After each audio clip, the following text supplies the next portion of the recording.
बढ़ते आगे 25 साल पहले पोलियो फ्री हो चुके गाजा में दोबारा वायरस का खतरा लौट आया है।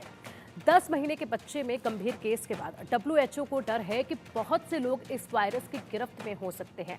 बस उनमें लक्षण नहीं दिख रहे हैं। इसराइल और फिलिस्तीनी आतंकी गुट हमास के बीच चल रहे युद्ध को लंबा समय हो चुका है। इसी बीच गाजा से डरावनी खबर आई है कि वहां पोलियो का केस देखा जा रहा है।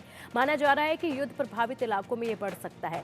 वर्ल्ड हेल्थ ऑर्गेनाइजेशन मुहिम चला रहा है कि जिसमें 3 दिनों के भीतर गाजा पट्टी के लगभग 6.5 लाख बच्चों को वैक्सीन दी जाएगी। यहां तक कि इसके लिए इजराइल भी अस्थायी युद्ध विराम पर राजी हो चुका है। इसी से अनुमान लगा सकते हैं कि पोलियो वायरस कितना खतरनाक है।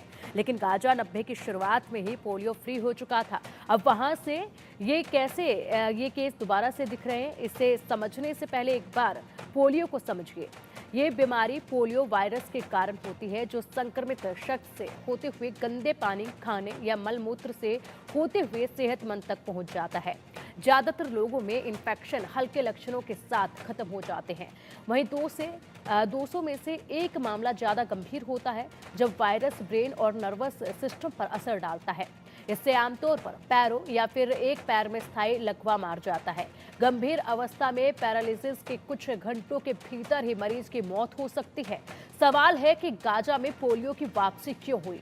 ये इलाका लगभग साल भर से युद्ध से जूझ रहा है। बेहद छोटे क्षेत्र में यहाँ घनी आबादी है, इससे साफ सफाई की दिक्कत काफी बढ़ चुकी है। वहीं ज्यादातर अस्पताल या तो ध्वस्त हो चुके हैं या उनमें कुछ ही सुविधाएं बाकी हैं। ऐसे में पोलियो वैक्सीन लेने वाले परिवार भी घटने लगे हैं। डब्ल्यूएचओ के डेटा के मुताबिक साल 2022 में पोलियो के 2 डोज के लिए 99% परिवार आए, जबकि इस बार ये 90% से कम रह गया है। एक और जानकारी आपको देते चलें कि दुनिया में 2 ही देश हैं जो अब तक पोलियो फ्री नहीं हो सके, पाकिस्तान और अफगानिस्तान।